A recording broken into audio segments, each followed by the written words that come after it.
আসসালামু আলাইকুম প্রিয় শ্রোতা বন্ধুরা, আশা করি আপনারা সকলেই অনেক ভালো আছেন। বরাবরের মতো নতুন আরও একটি সত্য ঘটনা নিয়ে হাজির হয়েছি আজকে আপনাদের মাঝে। তাই কথা না বাড়িয়ে চলে যাব সরাসরি আজকের ঘটনায়। চলুন ঘটনাটি শুরু করা যাক। শিক্ষা জীবনের এক বাঁকে যশোরের প্রাচীন জনপদে আমার পদার্পণ। প্রাচীন এক রহস্যময়তা যেন আষ্টেপৃষ্ঠে জড়িয়ে রেখেছে এই জনপদকে। লোকমুখে ফেরা তার খ্যাতি মূলত এক ঐতিহ্যবাহী মন্দির আর তার গা ঘেঁষে সহস্র বছর ধরে দাঁড়িয়ে থাকা সুবিশাল এক বটবৃক্ষকে ঘিরে। এই প্রাচীন জোড়া নিদর্শন থেকে সামান্য দূরেই আকাশপানে মাথা তুলে দাঁড়িয়ে 3 তলা বিশিষ্ট একটি মাঝারি মাদ্রাসা। আর সেখানেই আমার নিয়তি টেনে নিয়ে এসেছিল আমাকে। মাদ্রাসার বিশাল ফটক পেরিয়ে চৌকাঠের মাটিতে পা রাখার সঙ্গে সঙ্গেই মনে হচ্ছিল যেন কোনো এক অশরীরী আত্মা আমার উপর ভর করল। মাথার চুলগুলো অজান্তেই কেঁপে উঠল, আর লোমকূপগুলো এক অজানা ভীতিতে খাড়া হয়ে গেল। ঠিক সেই মুহূর্তেই এক বিকট কর্কশ অট্টহাসি তীক্ষ্ণ তীরের মতো এসে বিদ্ধ করলো আমার কর্ণকুহর, যা শুনে মনে হচ্ছিল আমার বুকের ভেতরের কলিজাটা ছিটকে বেরিয়ে আসবে। চমকে পিছনে ফিরে তাকাতেই দেখি মাদ্রাসার সর্বজন শ্রদ্ধেয় বড় হুজুর সেই পৈশাচিক হাসি হাসতে হাসতে আমার দিকে এগিয়ে আসছেন। সে হাসি কোনো পরিচিত মানবীয় হাসির প্রতিধ্বনি নয়, বরং যেন অশরীরী কোনো অতৃপ্ত আত্মার সীমাহীন উল্লাস। আমার নিকট এসে তিনি অদ্ভুতভাবে এক দৃষ্টিতে আমাকে আপাদমস্তক নিরীক্ষণ করলেন। তারপর তার কণ্ঠ থেকে বেরিয়ে এলো হিমশীতল এক ঘোষণা। তিনি বিড়বিড় করে বললেন, এই কিশোরের চোখে আমি ভিন্ন কিছু দেখেছি। ঠিক এটাই আমি চাই। একে দিয়েই আমার নতুন খেলা আমি শুরু করব। এর কচি শরীরটা আমি ছিনিয়ে নেব, ওর প্রতিটি শিরায় আমি বিষ ঢেলে দেব। কথাগুলো শেষ না হতেই তার সকল আঙুলগুলো হিংস্র শকুনের মতো ছু মেরে আমার মাথার চুল সজোরে মুঠি করে ধরল। আমি প্রায় ঘুমড়ি খেয়ে পড়ে যাচ্ছিলাম, অসহায় এক তৃণখণ্ডের মতো। ঠিক সেই চরম মুহূর্তে আমার অবচেত মন যেন খুঁজে নিল মুক্তির দিশা। আমার মুখ থেকে স্বতঃস্ফূর্তভাবে বেরিয়ে এলো পবিত্র কোরআনের বাণী, আউযু বিল্লাহি মিনাশ শাইতানির রাজিম। আশ্চর্যজনকভাবে আমার তেলাওয়াতের প্রতিটি ধ্বনি যেন অদৃশ্য তপ্ত শলাকার মতো আঘাত হানল বড় হুজুরের শরীরে। তিনি কয়েক পা পিছিয়ে থমকে দাঁড়ালেন। তার মুখে ফুটে উঠল তীব্র যন্ত্রণার জমাট বাঁধা ঘৃণার এক বীভৎস ছবি। তার রক্তাভ চোখ দুটো যেন জ্বলন্ত আঙ্গারের মতো তপতপ করতে লাগলো। তিনি গর্জে উঠলেন, কিসের মন্ত্র পড়ছিস তুই? বন্ধ কর তোর এই বিরক্তিকর মন্ত্রপাঠ। তার মুখ বেয়ে গড়িয়ে পড়ছিল লালা। বিকট এক চিৎকার করে উঠলেন তিনি। সেই চিৎকারে মাদ্রাসার নিস্তব্ধতা ভেঙে খান খান হয়ে গেল। উপস্থিত কয়েকজন সাহসী শিক্ষক ও ছাত্ররা মুহূর্তের মধ্যেই হতভম্বতা কাটিয়ে অসীম সাহসিকতায় তাকে জাপড়ে ধরে মাদ্রাসার ভেতরের একটি কক্ষে টেনে হিচড়ে নিয়ে গেলেন এবং কোনো মতে দরজাটা ভেতর থেকে বন্ধ করে দিলেন। কিন্তু বন্ধ দরজার উপাস থেকেও ভেসে আসছিল হুজুরের প্রচণ্ড ধস্তাধস্তি আস্ফালন, আর তার মুখ থেকে নির্গত অনর্গল বীভৎস গালিগালাজ, হুমকি ও পৈশাচিক গর্জন। সেই থেকে বড় হুজুরের ঘর যেন পরিণত হলো এক জীবন্ত বিভীষিকায়। সেখান থেকে ভেসে আসতো নানান অদ্ভুত লোমহর্ষক শব্দ, কখনো কোনো বন্দি আত্মার করুণ কান্নার সুর, যা শুনলে বুকের ভেতরটা মোচড় দিয়ে উঠত। মনে হতো কেউ বুঝি মুক্তির জন্য আকুল হয়ে ছটফট করছে। কখনো বা হিংস্র প্রাণীদের ক্ষুব্ধ গর্জন, যা রাতের নিস্তব্ধতাকে চিরে খান খান করে দিত। আবার কখনো গভীর রাতে ভেসে আসতো ক্ষুব্ধ ভাষায় মন্ত্রপাঠের ধ্বনি। হুজুরকে খাবার দেওয়া হলে তিনি তা ঘৃণার সাথে ছুঁড়ে ফেলে দিতেন। দানবীয় এক উল্লাসে খাবারের বদলে তাজা রক্ত পানের ইচ্ছা প্রকাশ করতেন। তার হাতের আঙুলগুলো শিকারী পাখির মতো বেঁকে গিয়েছিল।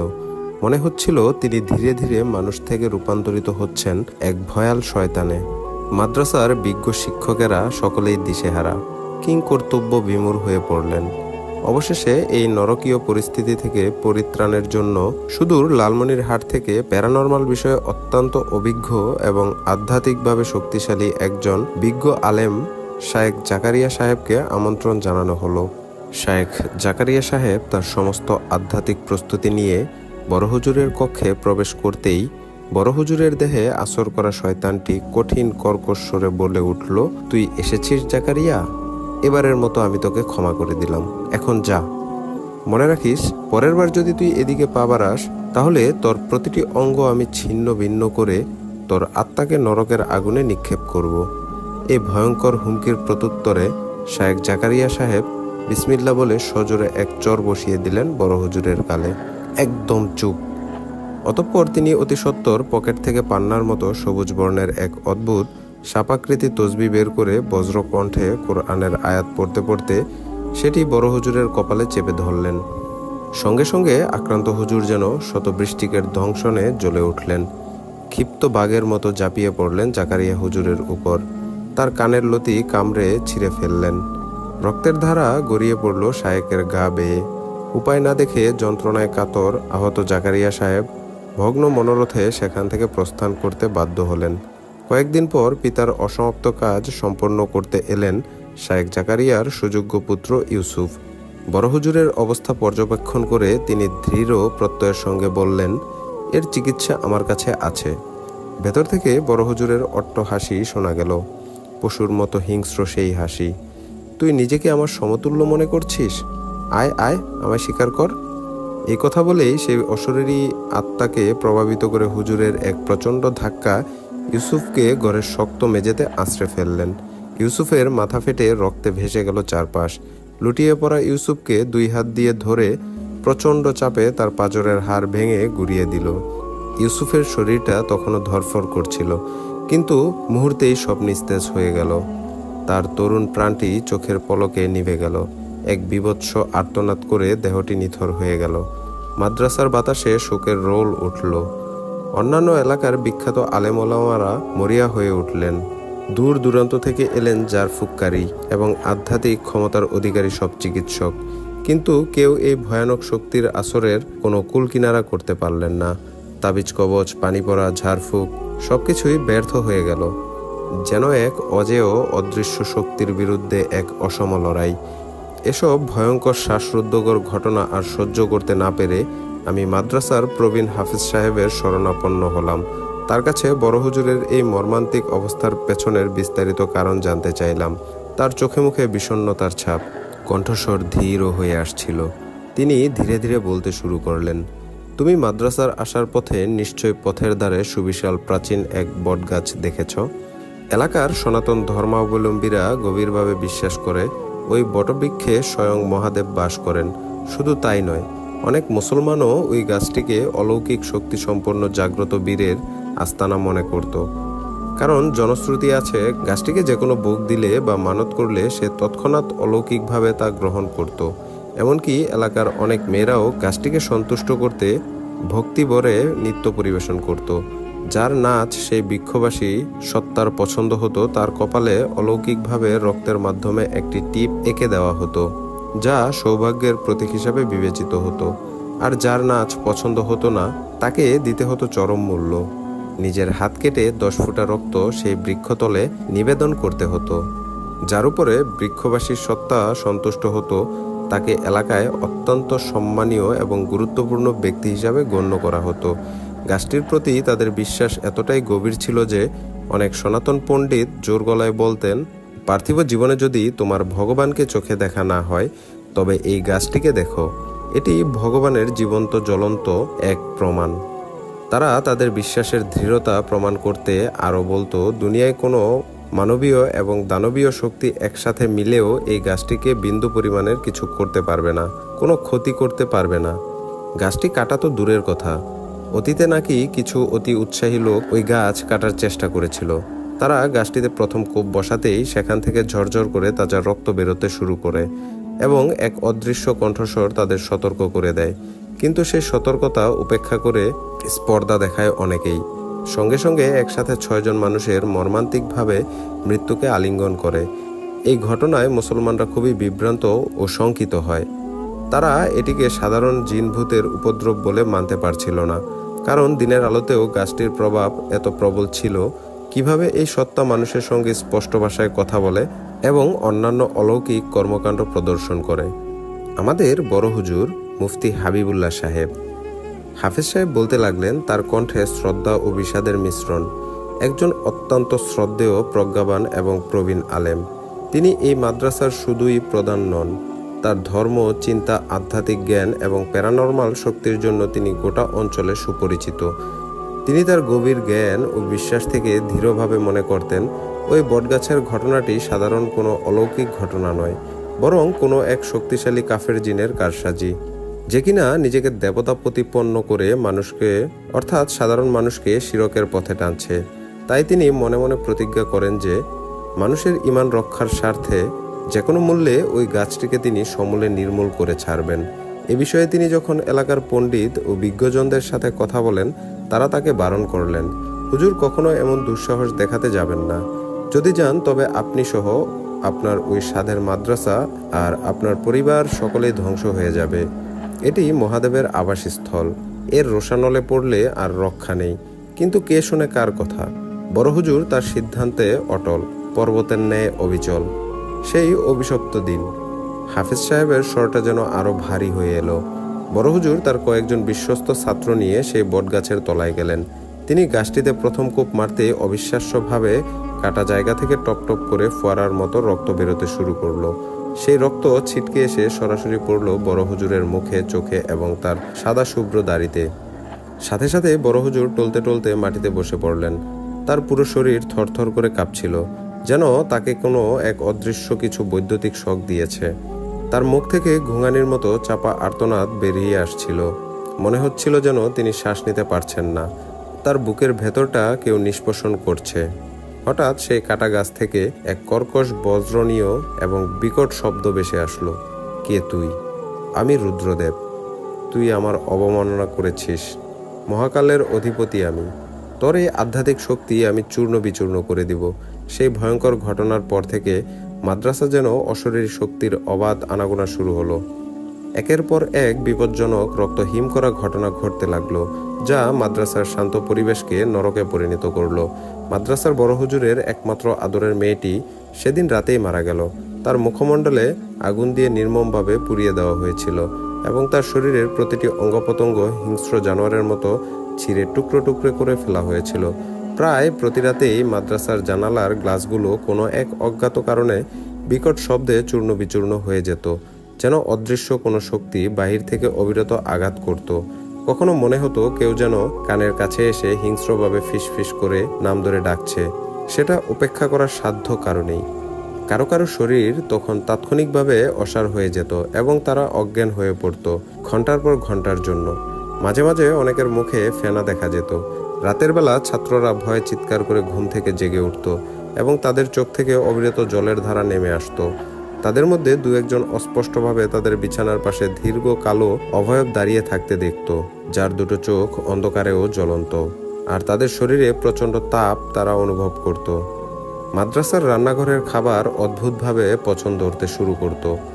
ভাতে অগণিত পোকা জীবন্ত পোকামাকড়ের মতো নড়াচড়া করত, আর পানির কল থেকে দুর্গন্ধযুক্ত কালো ঘোলা পানি বের হতো, যার গন্ধে বমি আসতো।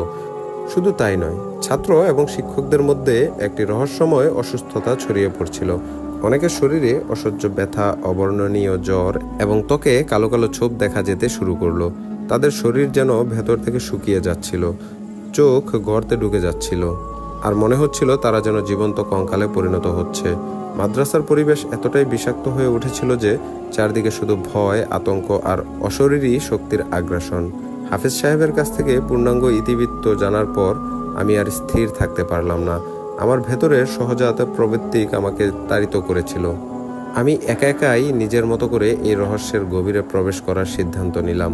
এক গভীর রাত্রে যখন সমগ্র মাদ্রাসা গভীর নিদ্রায় অচেতন, তখন আমি শান্তমনে বেরিয়ে পড়লাম সেই অদ্ভুত অভিশপ্ত বটগাছটির উদ্দেশ্যে। প্রতিবারই গাছটির কাছাকাছি যেতেই আমার মাথার চুল কেঁপে উঠছিল। এ যেন এক আসন্ন ভয়াবহ বিপদের সতর্ক বার্তা। গাছের কাছাকাছি যেতেই বাতাসের মধ্যে সেই পচা মিশমিশে রক্তের গন্ধটা আরো তীব্র, আরো অসহনীয় হয়ে উঠছিল। আমি চোখ বন্ধ করে আমার সমস্ত মনোযোগ কেন্দ্রীভূত করে গাছের রহস্য ভেদ করার চেষ্টা করলাম। যা জানতে পারলাম তাতে আমার রক্ত জমিয়ে দেওয়ার জন্য তা যথেষ্ট ছিল। এই গাছ শুধু প্রাচীন নয়, এটি অতি প্রাচীন। এর শিকড় যেন অজগরের মতো মাটির গভীরে বহুদূর পর্যন্ত বিস্তৃত, এক বিশাল জাল বিস্তার করে রেখেছে, এবং এটি আসলে রুদ্রদেব নামের এক অতি শক্তিশালী প্রাচীন শক্তির অন্যতম উৎস। বহু বছর ধরে অগণিত নরবলি এবং রক্তপাতের মাধ্যমে রুদ্রদেব তার শক্তি সঞ্চার করেছে, নিজেকে অপ্রতিরোধ্য করে গড়ে তুলেছে। আমি আমার মানুষ চোখে অতীতে ঘটে যাওয়া কিছু বীভৎস ঘটনার অস্পষ্ট ছায়াচিত্র দেখতে পেলাম। বলিদান, উন্মত্ত নৃত্য, তাজা রক্তের স্রোত। কিন্তু রুদ্রদেবের দুর্বলতা সম্পর্কে কিছুই আঁচ করতে না পেরে আমি মারিজ্জিনকে স্মরণ করলাম। তিনি আমার আহ্বানে হাজির হতেই আমি তাকে জিজ্ঞেস করলাম, এই রুদ্রদেব সম্পর্কে আপনি যা জানেন অনুগ্রহ করে তা আমাকে সবিস্তারে বলুন। তিনি গম্ভীর মুখে বললেন, রুদ্রদেব হল শক্তিশালী ইফরিত জিনের বংশের এক অগ্রাহ্য সদস্য, বা তার বড় ভাই বললেও ভুল হবে না। সে এতটাই ক্ষমতাধর এবং অহংকারী যে নিজেকে দেবতা বা প্রভু বলে দাবি করে। এই এলাকার সকল জিনেরা তাকে ভক্তি করে পূজা করে এবং মানুষেরাও মন্দিরে তাদের অন্যান্য দেবতার পূজা করার আগে এই গাছটিকে পূজা করে তবেই মন্দিরে প্রবেশ করে। দুঃখের বিষয়, আমার সুবিশাল গ্রন্থাগারে এমন কোনো গ্রন্থ নেই যেখানে তার দুর্বলতা সম্পর্কে কোনো সুস্পষ্ট তথ্য পাওয়া যেতে পারে। মারিজ্জিন বিদায় নিতেই আমার সমগ্র শরীর এক অজানা আতঙ্কে কেঁপে উঠল। তাকিয়ে দেখি বটগাছটির প্রতিটি ডালপালা থেকে যেন শত শত অগ্নিদগ্ধ রক্ত লাল চোখ ভয়ঙ্কর প্রতিহিংসাপরায়ণ দৃষ্টিতে আমার দিকে তাকিয়ে আছে। আমি দ্রুত চোখ বন্ধ করে আমার পরম প্রিয় আত্মরক্ষার অব্যর্থ কবচ সূরা ইখলাস পড়তে শুরু করলাম। তখন সে অসংখ্য অগ্নিদগ্ধ চোখগুলো সম্মিলিতভাবে কর্কশ্বরে একসাথে আমাকে তিরস্কার করে উঠল। রুদ্রদেব সহ তার সমস্ত দলবল আসলে এই সূরাটিকে ভয় পায়। এটি শুধু তেলাওয়াতের জন্য একটি সাধারণ সূরা নয়, এর পিছনে যে অসীম আধ্যাত্মিক শক্তি নিহিত আছে তাই এ সকল অপশক্তির জন্য অত্যন্ত ভীতিকর এবং ধ্বংসাত্মক। এই মূল্যবান তথ্যটা জানার সঙ্গে সঙ্গে আমার মনের গভীরে আশার এক ক্ষীণ আলো জ্বলে উঠল। কিন্তু কিভাবে এই জ্ঞান আমি বাস্তবে কাজে লাগাবো? সূরা ইখলাসের মুয়াক্কিলের সাহায্য পাওয়া তো মুখের কথা নয়। মুয়াক্কিল হলেন সেই ফেরেশতা যিনি মহান আল্লাহর আদেশে এই বিশেষ সূরার রক্ষণাবেক্ষণ ও কার্যকারিতার দায়িত্বে নিয়োজিত। তাকে আহ্বান করা কি আমার মতো কিশোরের পক্ষে সম্ভব? এই প্রশ্ন আমাকে আরো বেশি চিন্তিত করে তুলেছিল। একদিন গভীর রাতে আমি যখন ঘরে অত্যন্ত মনোযোগের সাথে বসে সূরা ইখলাস তেলাওয়াত করছিলাম, হঠাৎ আমার ঘরের জানালাটা বাহিরের কোনো অদৃশ্য শক্তির প্রচণ্ড ধাক্কায় সজোরে খুলে গেল। এক হিমশীতল বাতাস আমার শরীরে কাঁপুনি ধরিয়ে দিল। আমি ওদিকে চোখ তুলে তাকালাম। জানালার বাহিরে নিকষ কালো অন্ধকারের মাঝে দুটো টকটকে চোখ জ্বলজ্বল করছিল। রুদ্রদেব স্বয়ং আমাকে দেখছে। আমি সেই পরিচিত পৈশাচিক বিদ্রুপ মেশানো হাসিটা জমাট বাঁধা অন্ধকারেও যেন স্পষ্ট দেখতে পাচ্ছিলাম। বিষাক্ত সাপের ফুসফুসানির মতো শব্দ সেই হিস হিস করা গলায় আমাকে বলে উঠল, তুই কি ভেবেছিস? এই সামান্য মন্ত্রপাঠে আমার কিছু হবে না। তোর স্পর্ধা দেখে আমি অবাক হচ্ছি। বাচ্চা ছেলে, একটা তুচ্ছ নগণ্য মানুষ হয়ে তুই আমাকে চ্যালেঞ্জ করেছিস? জেনে রাখ, তোর এই বেয়াদবি আমি সহ্য করব না। আমি বহু কষ্টে আমার মনের সমস্ত ভয়কে একপাশে সরিয়ে রেখে তার উদ্দেশ্যে শান্ত কণ্ঠে বললাম, তুমিও আল্লাহর সৃষ্টি আর আমিও। তোমার ক্ষমতা যতই হোক না কেন, মহান আল্লাহ তাআলার ক্ষমতার ঊর্ধ্বে নয়। আল্লাহ তাআলাই সকল ক্ষমতার উৎস। তিনি সবকিছুর একচ্ছত্র মালিক। আমার কথা শুনে রুদ্রদেব যেন আরো বেশি ক্ষুব্ধ হয়ে উঠল, উন্মাদ হয়ে উঠল। সে এক বিকট অট্টহাসিতে ফেটে পড়ল। সে গর্জে উঠল এবং আমাকে তিরস্কার করতে শুরু করলো। আমি স্পষ্ট বুঝতে পারছিলাম রুদ্রদেব আমাকে ছাড়বে না। সে আমাকে তার খেলার নতুন পুতুল করেছে। এই ভয়াবহ লড়াইটা এখন শুধু বড় হুজুরকে বাঁচানোর মধ্যেই সীমাবদ্ধ নেই, বরং এই লড়াই এখন মাদ্রাসার অস্তিত্ব এবং আমার নিজের জীবন এবং সর্বোপরি ঈমান রক্ষার লড়াইয়ে পরিণত হয়েছে। আমাকে অবিলম্বে কিছু একটা করতে হবে, খুব দ্রুত। আমি এটাও বুঝতে পারছিলাম সেই শয়তান রুদ্রদেবতা আমাকে কেবল এক সামান্য কিশোর ভেবে ভুল করছে না, বরং আমার লুকানো সুপ্ত ক্ষমতা সম্পর্কেও সে আঁচ করতে পেরেছে, আর তাই সে মরিয়া হয়ে উঠেছে। আমি তখন প্রায় খাওয়া দাওয়া ভুলে গিয়ে দিনরাত পবিত্র কোরআন তেলাওয়াত করতে শুরু করলাম, বিশেষ করে সূরা ইখলাস, আরও অনেক কিছু। আমি অনুভব করতে লাগলাম ওই ঐশ্বরিক আয়াতগুলো এক মনে পড়ার সময় আমার ভেতরে এক ধরনের অবর্ণনীয় আধ্যাত্মিক শক্তি জন্ম নেয়। আমি যেন প্রতিটি আরবি হরফের ভেতরের নূর স্বয়ং অনুভব করতে পারছিলাম। তখনই আমি এক গভীর উপলব্ধির মাধ্যমে জানতে পারলাম, রক্তই হলো রুদ্রদেবের মূল জীবন শক্তি। এখন বড় হুজুরের শরীর থেকে রুদ্রদেবের ভয়াল আসর কাটাতে হবে, আর তার জন্য একটিমাত্র ভয়ঙ্কর উপায় আছে, তা হলো স্বয়ং রুদ্রদেবের শরীর থেকে নির্গত রক্ত সংগ্রহ করা। সেই রক্তের সাথে ব্যাবিলিয়নের মাটি মিশ্রিত করে একটানা 7 দিন পর্যন্ত বড় হুজুরের হাত ধৌত করতে হবে। এরপর রুদ্রদেব শত চেষ্টা করলেও আর হুজুরের কাছে ঘেঁষতে পারবে না। যদি সে দুঃসাহস করে কাছে যাবার, তাহলে তার অবস্থান হবে নিজের সাথে যুদ্ধ করার মতো। একদিন গভীর রাতে তাহাজ্জুদের নামাজ আদায় করছিলাম। হঠাৎ অনুভব করলাম আমার চারপাশটা কেমন যেন অস্বাভাবিক ভারী হয়ে উঠেছে। বাতাসের স্বাভাবিক চাপ যেন কয়েক গুণ বেড়ে গেছে। ঘরের এক কোণে রাখা কাচের পানির গ্লাসটা নিজে থেকে থরথর করে কাঁপতে শুরু করলো, যেন ভূমিকম্প হচ্ছে। আমার মাথার চুলগুলো আবারও কেঁপে উঠল। বিপদ অতি সন্নিকটে। আমি নামাজ শেষ করে সালাম ফিরিয়ে চোখ বন্ধ করলাম। সঙ্গে সঙ্গেই আমি আমার মানুষ চোখে দেখতে পেলাম আমার ঘরের বন্ধ দরজার ঠিক বাহিরে এক দীর্ঘ শীর্ণ ছায়ামূর্তি স্থিরভাবে দাঁড়িয়ে আছে। তার লম্বা কালো অবয়ব থেকে যেন ঘন ঘন অন্ধকার চুইয়ে চুইয়ে পড়ছে। তার চোখ দুটো যেন লাল আঙারের মতো। আমি বিচলিত না হয়ে স্থিরভাবে জায়নামাজে বসে রইলাম। মনে মনে আমি তখন পবিত্র সূরা ইয়াসিন পাঠ করতে শুরু করেছি, কারণ এই সূরা অশরীরী শক্তির বিনাশকারী হিসাবে পরিচিত। একই সাথে আমি আয়াতুল কুরসি পাঠ করছি। সেই কালো অবয়বটি ধীরে ধীরে নিঃশব্দে আমার দিকে এগিয়ে আসলো। দরজার কপাট হঠাৎ খুলে গেল। একটা উত্তপ্ত গরম বাতাস ঘরের ভেতরে প্রবেশ করলো। আমার শরীরের চামড়া যেন পুড়ে যাচ্ছিল। আমি চোখ খুললাম না। আমি আমার সম্পূর্ণ মনোযোগ কেন্দ্রীভূত করলাম পবিত্র কোরআন তেলাওয়াতে। হঠাৎ সেই কুৎসিত অবয়বটি তার লম্বা হাত বাড়িয়ে আমার মাথার চুল প্রচণ্ড জোরে চেপে ধরল। আমি প্রচণ্ড যন্ত্রণায় চিৎকার করে উঠি। পকেট থেকে নীলচে কালো চুলে রুকাইয়া পড়া সবুজ তসবি বের করে সর্বোচ্চ গতিতে তার দিকে ছুঁড়ে মারি। সে যন্ত্রণায় পিছিয়ে অদৃশ্য হয়ে যায়, যেন একটুর জন্য তার হাতের শিকার ফসকে গেল। কিছুক্ষণ পর আবার সব আগের মতো শান্ত হয়ে যায়। আমি বিভিন্ন বিষয়ে ইসলামিক গ্রন্থ, বিশেষ করে জিন, রুহানিয়াত এবং আধ্যাত্মিক চিকিৎসা সম্পর্কিত প্রাচীন কিতাবগুলো গভীর মনোযোগ দিয়ে পড়া শুরু করলাম। লাইব্রেরির ধুলোমাখা র্যাক থেকেও নামিয়ে আনলাম বহু পুরনো জীর্ণ পুঁথিসমূহ এবং সেগুলোও পড়লাম। অবশেষে আমি জানতে পারলাম মুয়াক্কিল বা কোনো বিশেষ সূরার দায়িত্বে নিয়োজিত ফেরেশতার সাহায্য পাওয়ার জন্য কেবল তেলাওয়াতই যথেষ্ট নয়। এর জন্য প্রয়োজন গভীর আধ্যাত্মিক সাধনা, পূর্ণাঙ্গ একনিষ্ঠ ইবাদাত, চারিত্রিক পবিত্রতা এবং আল্লাহর প্রতি অটল শর্তহীন বিশ্বাস। এদিকে বড় হুজুরের শারীরিক ও মানসিক অবস্থা দিনের পর দিন আরও খারাপের দিকে যাচ্ছিল। তার শরীর শুকিয়ে জীর্ণশীর্ণ হয়ে যাচ্ছিল। তিনি যেন তার ভেতরের সমস্ত জীবনী শক্তিকেও শুষে নিচ্ছে। মাঝে মাঝে তিনি ক্ষণিকের জন্য জ্ঞান ফিরে পেতেন। তখন ছোট শিশুর মতো হাউমাউ করে কাঁদতেন। নিজের এই অসহায় অবস্থার জন্য আফসোস করতেন। এই বন্দি দশা থেকে মুক্তির জন্য আকুলভাবে আকুতি জানাতেন। কিন্তু পরক্ষণেই রুদ্রদেব আবার তার উপর পুরোপুরি নিয়ন্ত্রণ কায়েম করে নিত। তার চোখ আবার সেই পরিচিত রক্তলাল বর্ণ ধারণ করত। তার শরীর কুকড়ে ধনুকের মতো ভেঙে যেত, আর মুখ দিয়ে ক্রমাগত ঘোঙানির মতো একটি বিকট শব্দ বের হতো। মাদ্রাসার শিক্ষকেরা প্রায় হাল ছেড়ে দিয়েছিলেন। তারা বড় হুজুরকে অন্য কোনো চিকিৎসকের কাছে নিয়ে যাওয়ার কথা ভাবছেন, কিন্তু কেউ নিশ্চিত নন যে তাতেও বিন্দুমাত্র সমাধান হবে, কারণ ইতিমধ্যে বহু অভিজ্ঞ আলেম এবং কবিরাজ তাদের সর্বোচ্চ চেষ্টা করেও ব্যর্থ হয়েছেন। আমি দিব্য চোখে দেখতে পারছিলাম বড় হুজুর হয়তো আর বেশি দিন এই অসহনীয় দৈহিক ও মানসিক ধকল সহ্য করতে পারবে না। একদিন আমি খবর পেলাম আগামী অমাবস্যার ঘোর কৃষ্ণপক্ষের রাতে মন্দিরের প্রধান পুরোহিত সে বটগাছের নিচে এক বিশাল পুজো ও বলিদানের উৎসব আয়োজন করেছে। এই বিশেষ পুজোর মাধ্যমে রুদ্রদেব তার শয়তানের শক্তি আরও বহুগুণ বৃদ্ধি করবে।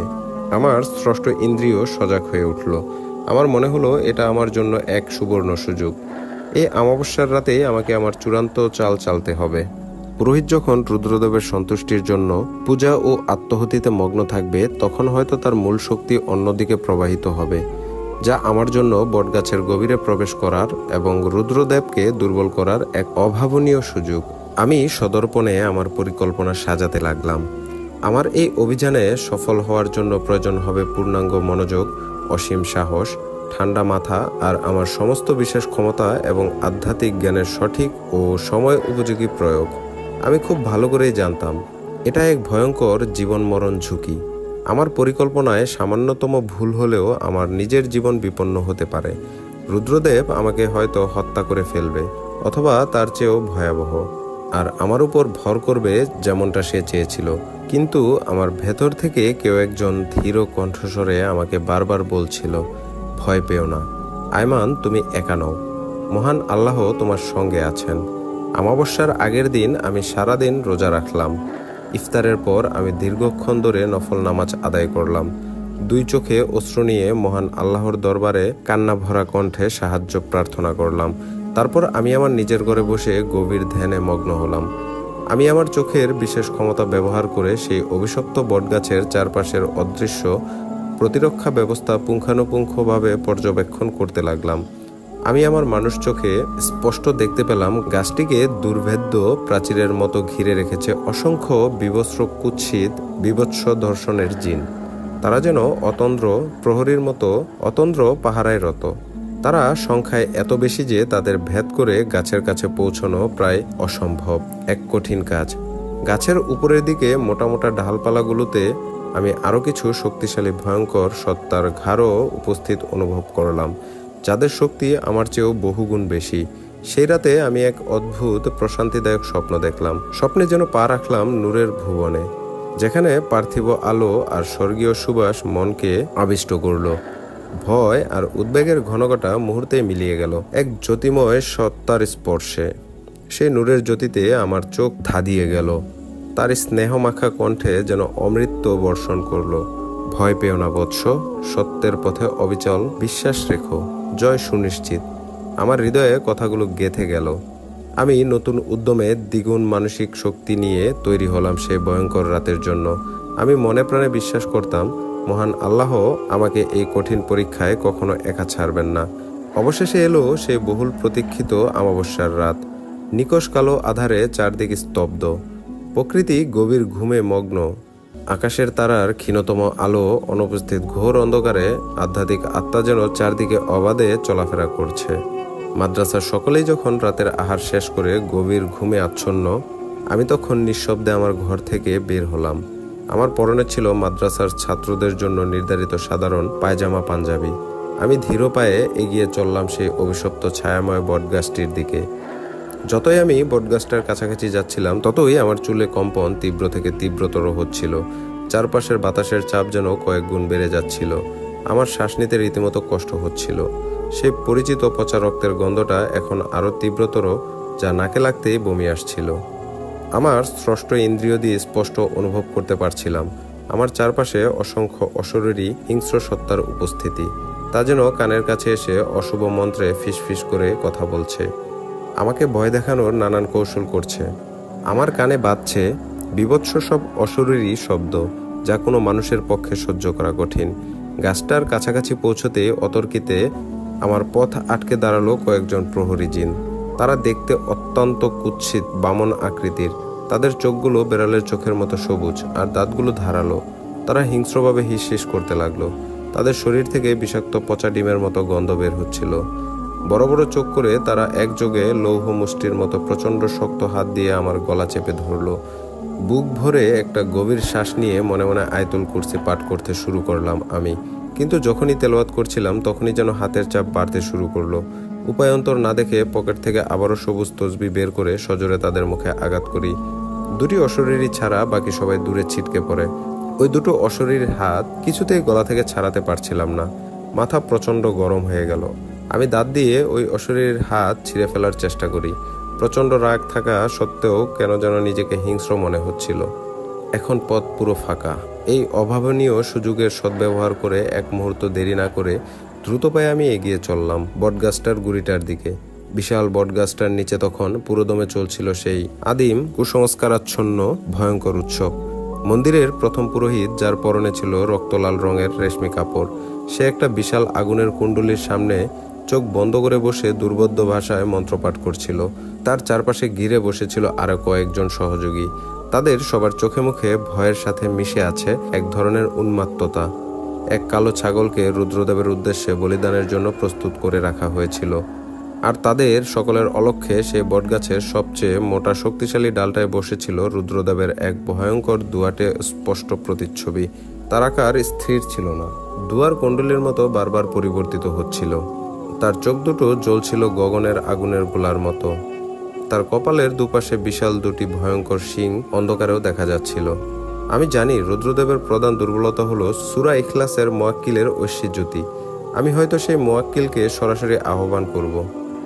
আমি যদি পূর্ণ বিশ্বাস, গভীর একাগ্রতা এবং পরিশুদ্ধ অন্তরের সাথে তা পাঠ করি তাহলে কোনো একটা উপায় হবেই। আমি কম্পিত হাতে গাছের সেই শীতল অমসৃণ গুড়িটাকে আমার ডান হাত দিয়ে স্পর্শ করলাম। আমার সমস্ত শরীর ভয়ে উত্তেজনায় কেঁপে উঠল। গাছটা যেন একটা জীবন্ত বিশাল দেহ, অজগর সাপের মতো শিরশির করছে। তার শক্ত ছালগুলো যেন জীবন্ত সাপের চামড়ার খোলস। আমি চোখ বন্ধ করে সূরা পড়তে শুরু করলাম।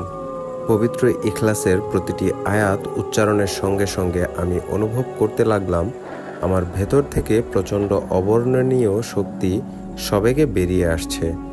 গাছটা থরথর করে কাঁপতে শুরু করলো। তারও আমার ভয়ে শুকিয়ে যাচ্ছে।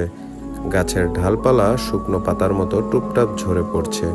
হঠাৎ গাছের ভেতর থেকে রুদ্রদেবের হুঙ্কার ভেসে আসলো। এবার সে গাছের ডালে শান্তভাবে বসে রইল না। গাছের গুড়ি থেকে একটা বিশাল অশরীরী যেন অজগরের মতো বেরিয়ে এসে আমাকে ধরতে চাইল। আমি তাৎক্ষণিক লুকাইয়া করা জমজমের পানি তার হাতে ছিটিয়ে দিতেই তার স্বর করুণ এবং দুর্বল হয়ে উঠল। আমি শান্ত কণ্ঠে বললাম, আমাদের শ্রদ্ধেয় বড় হুজুরকে সুস্থ করে তোলার জন্য আমার তোমার শরীরের রক্ত প্রয়োজন। আমার কথা শুনে রুদ্রদেব যেন আবার তার আগের রূপে ফিরে গেল। প্রয়োজনে আমি আমার এই আত্মা ত্যাগ করব, কিন্তু এক ফোঁটাও রক্ত তুই পাবি না। আমি প্রত্যুত্তরে বললাম, নিয়ম অনুযায়ী পরাজিত হলে তোমার রক্ত দেওয়ার কথা। কিছুক্ষণ চুপ থেকে শেষ গলায় এসে বলল, তোর উদ্দেশ্য সফল হবে না। একসময় সে বলল, তোর চোখ ধোয়া পানি আর তোর মাথার একটা চুল আমাকে দে। আমি অবাক হয়ে জিজ্ঞেস করলাম, কেন? সে আমাকে বলল যে বিষাক্ত কীট আমার আসন্ন মৃত্যুর কারণ হয়েছে, তাকেও আমি বাঁচতে দেব না। আমি গভীর ভয়ঙ্কর দ্বিধায় পড়ে গেলাম। এদিকে ছিল এক প্রিয় মাদ্রাসার শিক্ষক, অন্যদিকে ছিল আমার নিজের জীবন, আমার পরিবারের সাথে নিরাপদে বেঁচে থাকার স্বাভাবিক ইচ্ছা। পরিস্থিতি এতটাই জটিল ছিল যে আমাকে মুহূর্তের মধ্যেই একটি কঠিন সিদ্ধান্ত নিতে হলো। আমি আমার জীবনের ঝুঁকি থাকা সত্ত্বেও রাজি হলাম। আমি বড় হুজুরকে বাঁচাবো যে কোনো মূল্যে। এই ঘটনার 7 দিন পর রাতে হঠাৎ হাঁপাতে হাঁপাতে এবং অত্যন্ত চিন্তিত অবস্থায় আমার বন্ধু মারিজ্জিন আমার কাছে এসে উপস্থিত হলো। তার চোখে মুখে ছিল চরম উদ্বেগ আর অসহায়ের ছাপ। সে প্রায় কাঁদতে কাঁদতে বলল, আয়মান, সর্বনাশ হয়ে গেছে, সব শেষ। তুমি দ্রুত চলো আমার সাথে। আমার একমাত্র আদরের মেয়ে এক ভয়ঙ্কর অজানা রোগে আক্রান্ত হয়েছে, যেই রোগ সম্পর্কে আমি একজন জিন হয়েও বিন্দুমাত্র অবগত নই। তার মাথার চুলের গোড়া ফেটে রক্ত বের হচ্ছে, আর তার চোখ দুটো থেকে তাজা রক্ত অঝরে ঝরে পড়ছে। ঠিক সেই মুহূর্তে যখন আমি চরম হতাশায় নিমজ্জিত, হঠাৎ 3টি উজ্জ্বল জ্যোতিময় আলোকময় সত্তা আমার সামনে প্রকট হলেন। তাদের শরীর থেকে এমন তীব্র নূর বিচ্ছুরিত হচ্ছিল যে আমার চোখ ধাঁধিয়ে যাচ্ছিল। তারা সৌম্য কণ্ঠে আমার উদ্দেশ্যে বললেন, হে আল্লাহর অনুগত বান্দা, তোমার একনিষ্ঠতা, তোমার ত্যাগ এবং তোমার গভীর ঈমানে আমরা সন্তুষ্ট। এরপর তাদের মধ্য থেকে একজন বললেন, আমার নাম আব্দুল ওয়াহেদ। তুমি এই মুহূর্তে যে হালাল খাদ্যই খেতে চাইবে, আমি আল্লাহর হুকুমে তা এনে দেব। অন্যজন বললেন আরও অনেক কথা। আমি বললাম, অনুগ্রহ করে আমাকে দ্রুত বলুন, আমার বন্ধু মারিজ্জিনের কন্যার কি হয়েছে, কেন সে এরকম ভয়ঙ্কর রোগে আক্রান্ত হয়েছে। তিনি গম্ভীর সুরে বললেন, শোনো আয়মান, আসল ঘটনা হলো বিগত 7 দিন পর্যন্ত তুমি তোমার নিজের চোখ ধোয়া পানি এবং মাথার চুল সেই শয়তান রুদ্রদেবের হাতে সমর্পণ করেছিলে। সে প্রতিদিন তোমার দেয়া সেই জিনিসগুলো নিয়ে এক অন্ধকারাচ্ছন্ন গোপন জায়গায় লুকিয়ে রাখত এবং সেগুলোর উপরে কালো জাদু করত, যাতে তুমি ধীরে ধীরে মৃত্যুর কোলে ঢলে পড়ো। আর এদিকে তোমার প্রতি অগাধ ভালোবাসাবশত মারিদের কন্যা প্রতিদিন গোপনে রুদ্রদেবকে পর্যবেক্ষণ করত, আর অগোচরে তোমার রেখে যাওয়া চুল এবং চোখ ধোয়া পানির জায়গায় নিজের চুল এবং চোখ ধোয়া পানি রেখে যেত পরম মমতায়। আর এই কারণেই সে ধীরে ধীরে সেই কালো জাদুতে আক্রান্ত হয়। আমি চরম উত্তেজিত এবং উদ্বিগ্ন হয়ে বললাম, আমি কিভাবে তাকে এই ভয়ঙ্কর অবস্থা থেকে রক্ষা করব? আমাকে দ্রুত উপায় বলুন।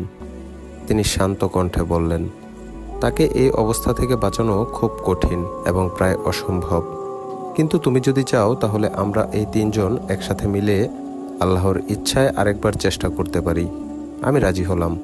তারা 3 জন একসাথে অত্যন্ত সুমধুর স্বর্গীয় কণ্ঠে সূরা পড়তে শুরু করলো।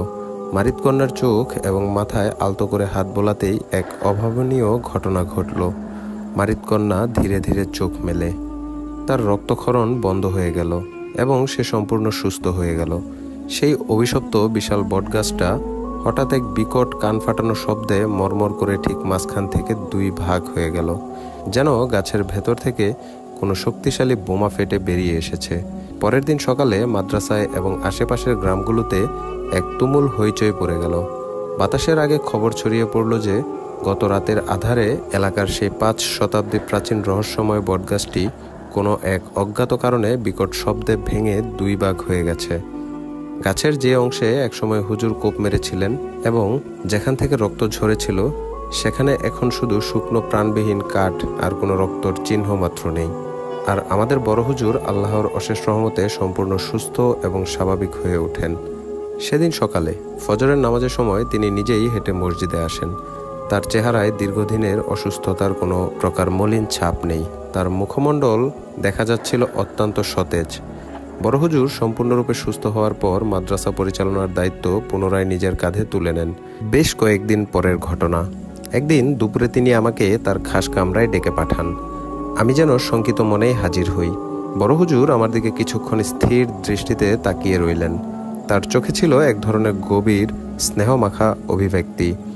তারপর তিনি অত্যন্ত শান্ত গলায় বললেন, আয়মান, আমার প্রিয় ছাত্র, আমি হয়তো অসারগ্রস্ত অবস্থায় সবকিছুই বিস্মৃত হয়েছে, কিন্তু আমার অবচেতন মন ছিল। টুকরো স্মৃতি এখনো ধরে রেখেছে সে। আমি আমার অন্তর দিয়ে অনুভব করতে পারছি আমার এই অপ্রত্যাশিত অলৌকিক মুক্তির পেছনে তোমার কোনো না কোনো বিশেষ ভূমিকা অবশ্যই আছে। সেই অসহ্য ভয়ঙ্কর যন্ত্রণার রাতে যখন আমি মৃত্যুর সাথে পাঞ্জা লড়ছিলাম, যখন নিকষকালো অন্ধকার আমাকে গ্রাস করেছিল, তখন আমি বারবার তোমার পরিচিত কণ্ঠস্বর শুনতে পেয়েছিলাম। হুজুরের কথা শুনে আমি নীরব ভূমিকা পালন করলাম, কিছুই বললাম না।